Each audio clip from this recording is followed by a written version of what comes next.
बिस्मिल्लाहिर्रहमानिर्रहीम। अस्सलाम वालेकुम क्लास। आज का हमारा जो टॉपिक है एक्सप्रेशन ऑफ जेनेटिक इंफॉर्मेशन का पार्ट 2 ट्रांसलेशन। लास्ट लेक्चर में हमने ट्रांसक्रिप्शन पढ़ी थी। Transcription basically synthesis of messenger RNA थी from DNA coded portion of DNA और जीन्स।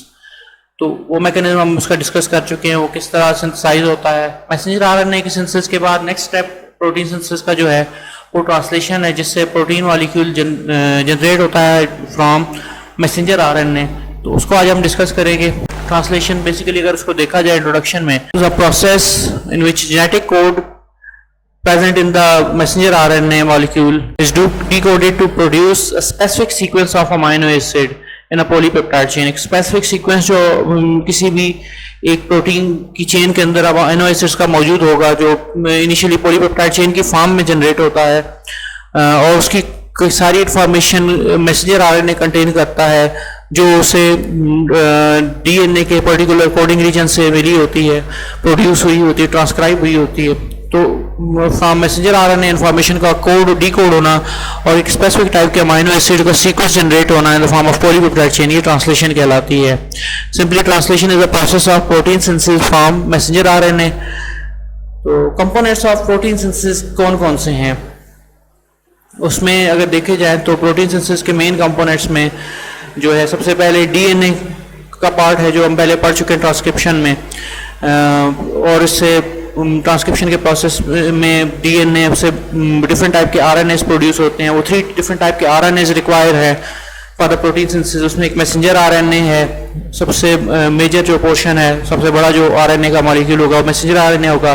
फिर उसके बाद राइबोसोमल आरएनए जो राइबोसोम को कंट्रोल के अंदर ट्रांसलेशन के प्रोसेस को रन करने में हेल्प करेगा। और अलॉन्ग विद द लास्ट एक जो मोस्ट इंपॉर्टेंट है, जो अमीनो एसिड्स की पॉलीपेप्टाइड्स चेन जनरेट करने में हेल्प करता है, वो ट्रांसफर आरएनए है, जो पॉलीपेप्टाइड्स को चेन के अंदर अमीनो एसिड्स को ट्रांसफर करता है, जो अटैच करवाता है, वो ट्रांसफर आरएनए है। और उसके साथ क्योंकि पॉलीपेप्टाइड चेन अमीनो एसिड से बनी होती है, प्रोटीन के सिंथेसिस के लिए हमें अमीनो एसिड रिक्वायर है, तो वो भी इंटीग्रल पार्ट है। राइबोसोम के अंदर क्योंकि ये प्रोटीन की सिंथेसिस का प्रोसेस कंप्लीट होता है, तो राइबोसोम चाहिए, उसकी सभी यूनिट्स दोनों मौजूद होनी चाहिए। और लास्टली जो इम्पोर्टेंट है वो एंजाइम्स हैं। स्पेसिफिक टाइप के एंजाइम्स रिक्वायर होते हैं from DNA till the synthesis of protein. Different type के एंजाइम्स की इन्वॉल्वमेंट होती है, तो एंजाइम्स की प्रेजेंस जो है वो प्रोटीन सिंथेसिस में पार्ट प्ले करती है और प्रोटीन सिंथेसिस के प्रोसेस को कंप्लीट करवाती है। तो सबसे एक इम्पॉर्टेंट चीज़ जो रिवाइज करवाना था, लास्ट लेक्चर्स में भी डिस्कस कर चुके हैं, इसका एक ज़्यादा वीडियो आपको शेयर मैं कर चुका हूँ। जेनेटिक कोड क्या होता है, इसकी इन्फॉर्मेशन आपको है, तो मैं इसको रिवाइज करवाऊंगा थोड़ा सा। तो यहाँ पे भी हमें इसकी रिक्वायरमेंट है। तो exact sequence of DNA nucleotides which read in 3 letter word are known as codons. Codons हम पहले पढ़ चुके हैं। कोडान वो 3 लेटर्स के सीक्वेंसेस हैं या 3 न्यूक्लियोटाइड्स के सीक्वेंसेस हैं, जो किसी एक अमीनो एसिड्स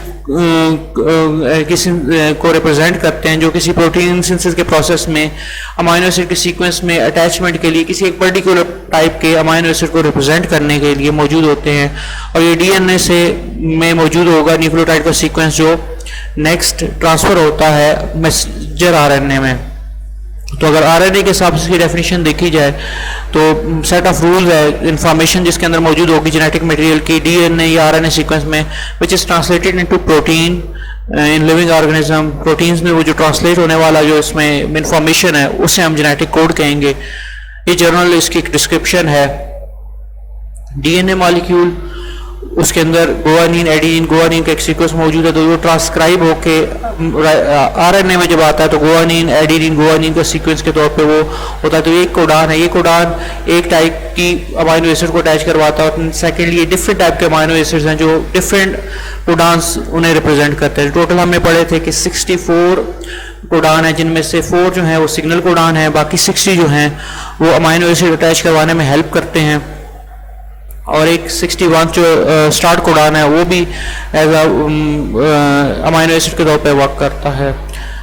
तो जनरली कुछ लोगों का ख्याल है कि ये जो जितने कोडान्स हैं, इनके अंदर एक यूनिवर्सल बिहेवियर है कि ये कोडान ऑर्गेनिज्म टू ऑर्गेनिज्म, जो एक कोडान है वो स्पेसिफिक है किसी एक अमीनो एसिड के लिए, वो सब ऑर्गेनिज्म में वही पाया जाता है, उसमें कोई चेंज नहीं आती।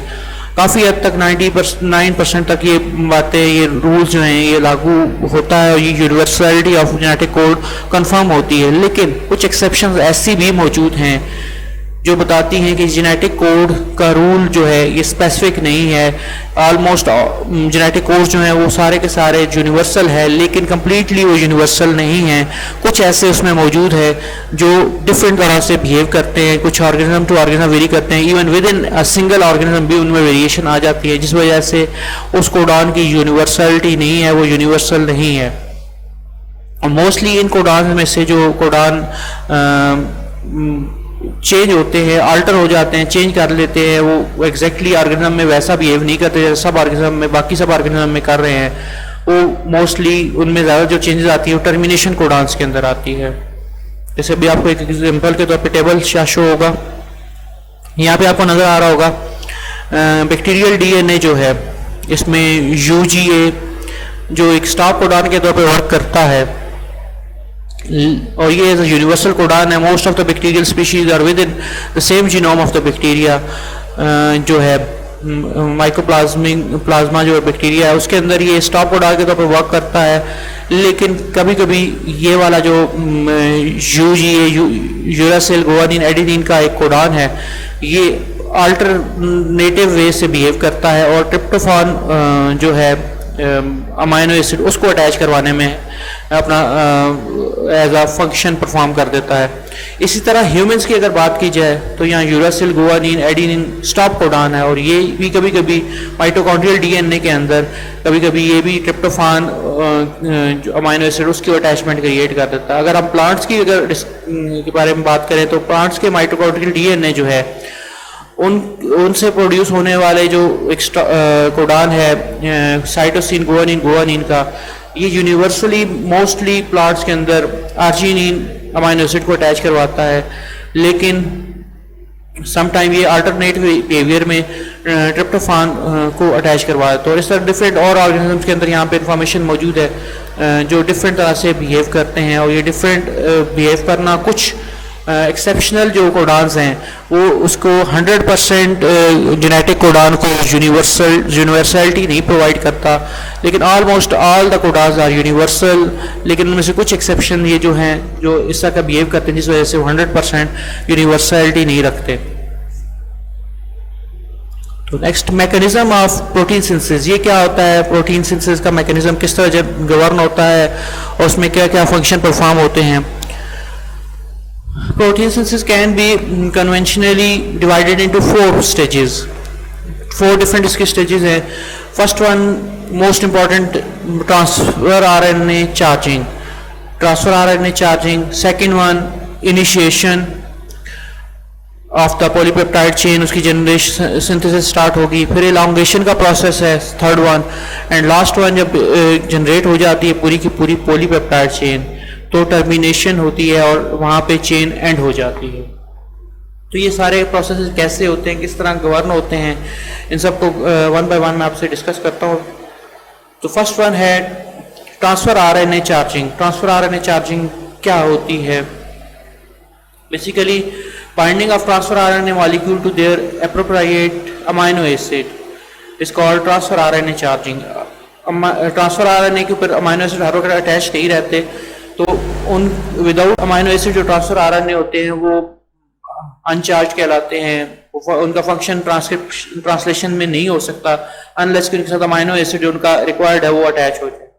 तो उसकी अटैचमेंट के लिए के बाद वो अमाइनो एसिड जो है वो जो होगा वो ट्रांसफर आरएनए जो होगा अमाइनो एसिड के अटैचमेंट के बाद वो चार्ज ट्रांसफर आरएनए कहलाएगा। तो होता कैसे, जैसे आपको यहाँ पिक्चर नजर आ रही होगी, ये ट्रांसफर आरएनए का मॉलिक्यूल है। ट्रांसफर आरएनए का जो 3 एंड का पोर्शन होता है, 3 एंड पोर्शन जो होगा ट्रांसफर आरएनए का, उसके ऊपर एक पर्टिकुलर टाइप का सीक्वेंस मौजूद होता है जिसे हम साइटोसिन एडेनिन कहते हैं। साइटोसिन और एडेनिन। तो इस सीक्वेंस का जो लास्ट मॉलिक्यूल एडेनिन वो हमेशा अटैचमेंट क्रिएट करता है अमाइनो एसिड के कार्बोक्सिलिक ग्रुप के साथ। उसकी अटैचमेंट अमाइनो एसिड के कार्बोक्सिलिक ग्रुप के साथ होती है और इस तरह उसकी अटैचमेंट के बाद ट्रांसफ़र आरएनए कन्वर्ट हो जाता है। जैसे ये आपको ट्रांसफ़र आरएनए का मॉलिक्यूल नज़र आ रहा है इस पिक्चर में, वो जर्नल एक पूरा नज़र आ रहा है, ये उसके आखिरी एंड वाले मॉलिक्यूल नज़र आ रहे हैं। ये एडिनिन है, एडिनिन की अटैचमेंट हो जाती है अमाइनो एसिड के कार्बोक्सिलिक ग्रुप के साथ। तो ये दोनों जब अटैचमेंट क्रिएट करते हैं तो transfer RNA charge transfer RNA कहलाता है। लेकिन यहाँ एक क्वेश्चन ये है कि डिफरेंट टाइप के अमाइनो एसिड्स हैं और हमेशा हमेशा जो अटैचमेंट क्रिएट होती है अमाइनो एसिड की वो एडिनिन के साथ ही होती है। और डिफरेंट अमाइनो एसिड्स का होना एक क्वेश्चन रेज करता है कि क्या ये अमाइनो एसिड्स को कैसे रिकॉग्नाइज करता होगा ट्रांसफर आरएनए की, कौन सा अटैच होना है कौन सा नहीं अटैच होना। हालांकि इसका जो लास्ट एंड होता है सारे के सारे ट्रांसफर आरएनए में वो साइटोसिन एडिनिन होता है। तो इसका आंसर ये है कि जो की फैक्टर है किसी भी अमाइनो एसिड को स्पेसिफाई करने का, वो ट्रांसफर आरएनए का एक के अंदर एक सेट ऑफ एंजाइम्स होता है जिसे अमाइनो इसाइल ट्रांसफर आरएनए सिंथेज कहते हैं। अभी अमाइनो इसाइल ट्रांसफर आरएनए सिंथेज जो है यही डिसाइड करता है कि ये डिसाइड करने में हेल्प करता है कौन से अमाइनो एसिड ने कौन से ट्रांसफर आरएनए के साथ अटैच होना है। जब ये डिसाइडिंग एबिलिटी रखता है तो इसकी भी डिफरेंट फॉर्म्स होती हैं। अमाइनो इसाइल ट्रांसफर आरएनए सिंथेज की 20 डिफरेंट टाइप्स पाई जाती हैं कि डिफरेंट ताकि वो 20 डिफरेंट टाइप के अमाइनो एसिड्स को ट्रांसफर आरएनए के साथ अटैच करवा सके। तो रिकॉग्निशन के प्रोसेस को अगर देखा जाए तो रिकॉग्निशन का एक और प्रोसेस में ये तो एंजाइम की इन्वॉल्वमेंट है। इसके अलावा जो अमाइनो एसिड को रिकॉग्नाइज करना है सिंथेसिस एंजाइम ने, कैसे एंजाइम ने रिकॉग्नाइज करना है कि इसी अमाइनो एसिड ने ट्रांसफर आरएनए के साथ लगना है, तो उसका एक ये जो सामने आपको नजर आ रहा होगा, recognition of amino acid by synthase is based on different size, charges and R group of amino acid. यानी कि डिफरेंट साइज अमाइनो एसिड के साइजेस डिफरेंट होते हैं, उनके चार्जेस डिफरेंट होते हैं, उनके जो नेट चार्ज होता है वो डिफरेंट होता है। आर ग्रुप जिसमें उसका हाइड्रोजन ग्रुप भी हो सकता है मिनिमम, उस आर ग्रुप के अंदर जो अमाइनो एसिड का आर ग्रुप होगा, या उसके अंदर कोई लॉन्ग चेन हो सकती है, कम्प्लेक्स स्ट्रक्चर हो सकता है, या मिथाइल ग्रुप उसमें अटैच हो सकता है। कुछ भी उसके आर ग्रुप वाली साइड पे जो भी अटैचमेंट है वो उसे डिफरेंट बनाती है बाकी अमाइनो एसिड से। तो उस आर ग्रुप की बेसिस पे, उसके चार्ज और साइज की बेसिस पे जो सिंथेज एंजाइम है वो रिकॉग्नाइज करता है कि कौन से अमाइनो एसिड ने कौन से ट्रांसफर आरएनए के साथ अटैच होना है। इसके अलावा ट्रांसफर आरएनए को सिंथेज एंजाइम उसे भी रिकॉग्नाइज करता है और उसे रिकॉग्नाइज करने के लिए वो differing nucleotide sequences of transfer RNA उनको रिकॉग्नाइज करके देखता है कि कैसे कौन से वाला कहाँ पे अटैच होना है। तो सीक्वेंसेस में जैसे आपको यहाँ पिक्चर नजर आ रही होगी, इस पिक्चर में जनरली क्लियरली नजर आ रहा है कि जो ट्रांसफर आरएनए है उसका 3 एंड का जो एक्सेप्टर स्टेम है उसकी पोजीशन जो होगी, उसे ब्लू कलर दिया हुआ पिक्चर में, और उसका वो सीक्वेंस सेम होता है इसलिए ब्लू कलर ये होगा। ये सारा सीक्वेंस जो होगा, ये पूरे का पूरा सीक्वेंस जो है ये हमेशा हर ट्रांसफर आरएनए में सेम होता है। इसमें साइटोसिन नीचे, फिर उसके बाद साइटोसिन और फिर उसके बाद एंड पे एडिनिन होगा। तो ये सीक्वेंस सिमिलर होता है सारे के सारों में, ये कभी चेंज नहीं होता इसमें। तो इसके बेस के ऊपर कभी किसी भी ट्रांसफर आरएनए को डिफरेंशिएट नहीं किया जा सकता। सेकेंडली पोजीशन आती है 5 एंड का जो एक सेकेंड न्यूक्लियोटाइड होता है, जिसको यहाँ पे रेड कलर से पोजीशन बताई गई है कि position of the red are important in the recognition of transfer RNA by one synthase. किसी एक सिंथेज एंजाइम ने जब रिकॉग्नाइज करना है तो वो उसको यहीं से रिकॉग्नाइज करेगा on the basis of this position. While अगर एक से ज्यादा सिंथेज एंजाइम उसके ऊपर एक्ट कर सकते हैं, उसके ऊपर अमाइनो एसिड अटैच करवा सकते हैं उस ट्रांसफर आरएनए के ऊपर, तो पोजीशन ऑफ द येलो, जो थर्ड एंड की तरफ ये येलो नजर आ रहा है आपको डॉट, ये यहाँ पे जो अमाइनो एसिड होगा वो बताएगा कि यहाँ पे एक से ज्यादा कौन कौन से सिंथेज एंजाइम अटैच हो सकते हैं। तो ये रिकॉग्निशन का मैकेनिज्म ट्रांसफर आरएनए में होगा जो बताएगा कि ट्रांसफर आरएनए ने किस तरह करके अपने साथ अमाइनो एसिड को कौन से वाले को अटैच करवाना है, और उसको हेल्प चाहिए सिंथेज एंजाइम की जो ये डिसाइड करेगा कौन सा अमाइनो एसिड कौन से ट्रांसफर आरएनए के साथ अटैच होगा। उसके बाद सेकंड पार्ट आता है जब कंप्लीट हो जाएगी, ट्रांसफर आरएनए चार्ज हो जाएंगे, उन पर माइनस अटैच हो जाएंगे, तो वो कैपेबल है कि वो प्रोसेस को गवर्न करें। तो जो बाकी प्रोसेस है, जो इनिशिएशन है, ट्रांसलेशन की इनिशिएशन स्टार्ट होगी तो ये ट्रांसफर आरएनए अपना फंक्शन परफॉर्म कर पाएंगे। तो इनिशिएशन स्टेज के अंदर जो सबसे इम्पोर्टेंट चीज़ है कि वहाँ पे प्रोटीन की असेंबली करने के लिए कुछ कंपोनेंट्स रिक्वायर हैं। उनमें सबसे इम्पोर्टेंट मैसेंजर आरएनए है, स्मॉलर एंड लार्जर सब यूनिट्स ऑफ राइबोसोम है, set of 3 proteins called initiation factor. Proteins की 3 टाइप्स होंगी, इनिशिएशन फैक्टर होंगे जिन्हें IF initiation factor 1, initiation factor 2, initiation factor 3 के नाम से हम रिकग्नाइज करते हैं।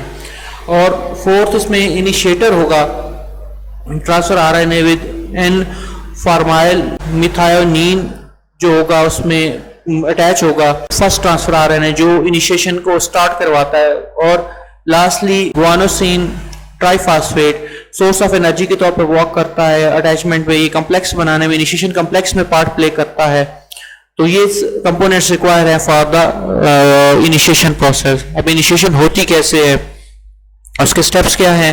पहला स्टेप है कि उसमें मैसेंजर आरएनए, अंडरस्टैंड कीजिएगा इसको गौर से, messenger RNA binds to the smaller subunit of ribosome. सबसे पहले मैसेंजर आरएनए और smaller subunit of ribosome की अटैचमेंट क्रिएट होती है। सेकेंडली जो इनिशिएटर ट्रांसफर आरएनए है वो बाइंड होता है मैसेंजर आरएनए के साथ थ्रू बेस पेयर सीक्वेंस को मैच करने के बाद कि वो specific sequence RNA messenger RNA पे मौजूद होते हैं जो अपोजिट सीक्वेंसेस ट्रांसफर आरएनए पे मौजूद होते हैं। कोडान और एंटी कोडान का एक कॉम्बिनेशन बनता है जिसकी वजह से ये ट्रांसफर आरएनए बाइंड करता है आके मैसेंजर आरएनए के ऊपर।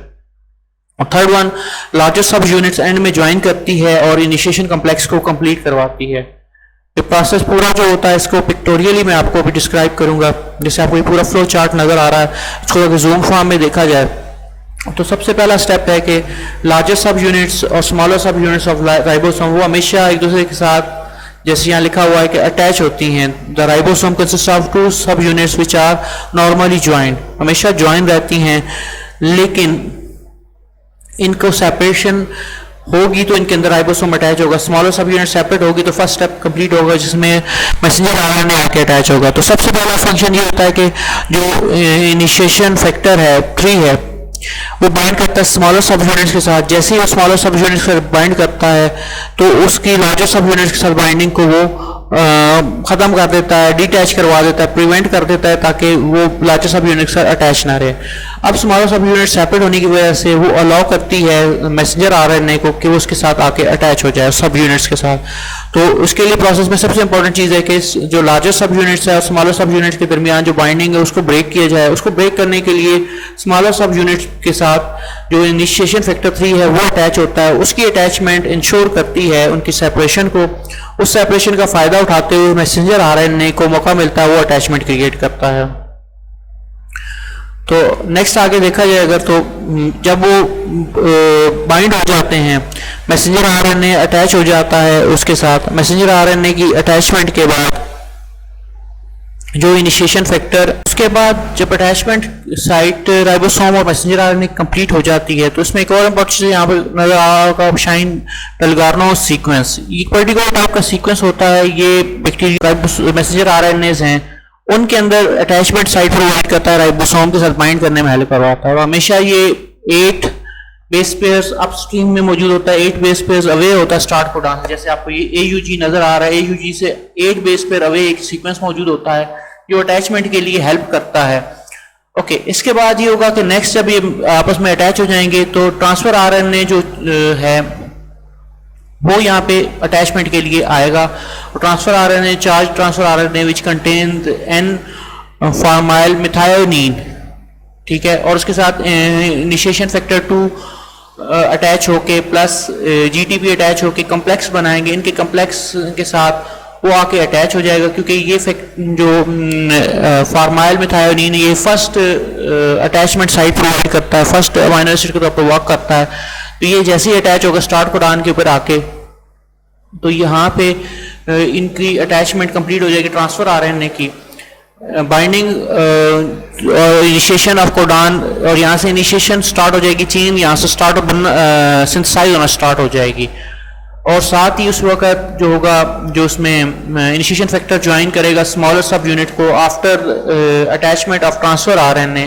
ट्रांसफर आरएनए के अटैचमेंट के बाद इनिशिएशन फैक्टर जो है वो स्मॉलर सब यूनिट के साथ अटैचमेंट क्रिएट करेगा, और उसकी अटैचमेंट जो होगी वो एक बाकी जितने भी जो इनिशिएशन फैक्टर्स मौजूद हैं, जैसे इसमें यहाँ पे आपको नजर आ रहा होगा कि वो क्या करेगा, all initiation factors dissociated from the complex GTP is hydrolysed to GDP. तो यहाँ पे फंक्शन ये परफॉर्म होगा कि इसकी अटैचमेंट इनिशिएशन फैक्टर 1 की अटैचमेंट के बाद तीनों फैक्टर डिसोसिएट होंगे और जीडीपी जो है वो जनरेट बनेगा फ्रॉम जीटीपी, एनर्जी के फॉर्म में जनरेशन होगी। तो इससे जो है वो जो है सिर्फ राइबोसोमल लार्जर सब यूनिट के लिए प्लेस प्रोवाइड हो, क्योंकि अगर इनिशिएशन फैक्टर 2 अटैच रहेगा राइबोसोमल सब स्मॉलर सब यूनिट के साथ तो लार्जर सब यूनिट को अटैच नहीं करवाएगा। तो इनिशिएशन फैक्टर 1 ने क्या किया यहाँ पे, उसने तीनों फैक्टर्स को रिमूव करवा दिया। उनके रिमूव होने की वजह से जो ट्रांसफर आरएनए है वो अटैच रह गया है, मैसेंजर आरएनए अटैच रह गया है। अब जो लार्जर सब यूनिट्स है वो उसको ज्वाइनिंग साइट मिलेगी और ज्वाइन करेगी और 70s का इनिशिएशन कॉम्प्लेक्स क्रिएट करेगी। तो अब इसके अंदर फर्दर जो है सिंथेसिस का प्रोसेस स्टार्ट हो जाएगा। स्टार्ट कोडान जो इस वक्त मौजूद है, ये राइबोसोमल सब यूनिट के अंदर जो साइट्स बनती हैं ए पी साइट्स, उनमें से ये अब साइट पी साइट पे मौजूद है। बाकी और इसके बाद एग्जैक्ट साइट आगे मौजूद होगी। जैसे जैसे नए अमाइनो एसिड आते जाएंगे ये सिंथेसिस का प्रोसेस आगे कंटिन्यू। तो पी साइड पे सबसे पहला जो अमाइनो एसिड अटैच हुआ है वो मिथायोनिन है, एफ मिथायोनिन या उसे फार्माइल मिथायोनिन कहते हैं। उसके बाद बाकी चेन उसके साथ अटैच होनी है और फर्दर चेन की अटैच होने का जो प्रोसेस है वो इलांगेशन कहलाता है। इलांगेशन सेकंड हमारा नेक्स्ट आके जो थर्ड पार्ट है इसमें ट्रांसलेशन का थर्ड स्टेज जो आती है। After initiation first amino acid जब अटैच हो जाता है पी साइट के ऊपर, तो राइबोसोम के अंदर जो ट्रांसफर आरएनए की बाइंडिंग साइट्स हैं वो दो होती हैं, पी साइट और ए साइट। पी बस जो होता है वो फर्स्ट अटैच होती है, पॉलीपेप्टाइड चेन का फर्स्ट अटैचमेंट होता है, और ए साइट एम्प्टी रहती है। तो ए साइट हमेशा एक्सेप्ट करती रहती है नए ट्रांसफर आरएनए को। तो मिथायोनिन जो सबसे पहले अटैच होने है ट्रांसफर आरएनए ऑक्यूपाई हमेशा करता है, पी साइट को ऑक्यूपाई करता है। अमाइनो इसाइल ट्रांसफर आरएनए जो है एंजाइम है सिंथेज, वो उसके जो कम्प्लीमेंट्री कोडान्स हैं वो उनको ए साइट पे बाइंड करवाता है और नेक्स्ट ट्रांसफर आरएनए को वहां पे अटैचमेंट साइट प्रोवाइड करता है।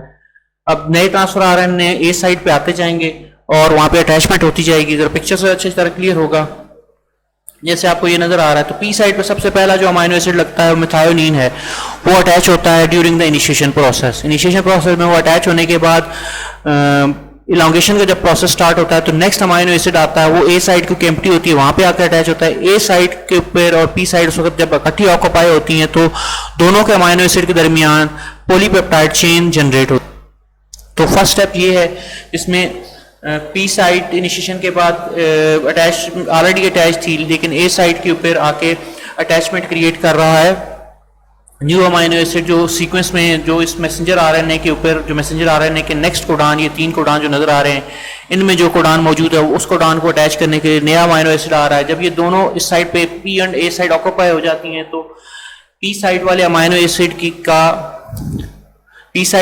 एसिड की बॉन्डिंग होती है ए साइड वाले अमाइनो एसिड के साथ, तो पॉलीपेप्टाइड बॉन्ड की फॉर्म में वो आपस में अटैच होते हैं, तो ये पॉलीपेप्टाइड चेन जनरेट होना शुरू हो जाती है। ये थर्ड स्टेप है। फोर्थ स्टेप में ये होगा कि जो अमाइनो एसिड जो डबल अटैच हो चुके हैं, जिस ट्रांसफर आरएनए के ऊपर 2 अमाइनो एसिड अटैच हो चुके हैं, वो स्लाइड करता है due to the movement of first transfer RNA. वो ट्रांसफर आरएनए मूव कर जाता है एग्जिट साइड से, बाहर निकल जाता है, और जो ए साइड वाला अमाइनो एसिड था ए साइड वाला वो मूव करेगा पी साइड पे आ जाएगा। अब फिर ए साइड एम्प्टी हो गई है, ए साइड एम्प्टी हो गई है तो दोबारा से ये प्रोसेस रन होगा, नेक्स्ट वाला जो है अमाइनो एसिड आ सकता है वो अटैच होगा, और अब इस तरह ये कंटिन्यूसली प्रोसेस रन होता रहेगा अनटिल और अनलेस के चेन के सीक्वेंसेस जो है वो कंप्लीट हो जाए, सिंथेसिस पॉलीपेप्टाइड चेन की कंप्लीट हो जाए। तो कंप्लीशन तक ये अमाइनो एसिड्स आके अटैच होते रहेंगे और सिंथेसाइज होता रहेगा, ये प्रोसेस चलता रहेगा, कंटिन्यू रहेगा।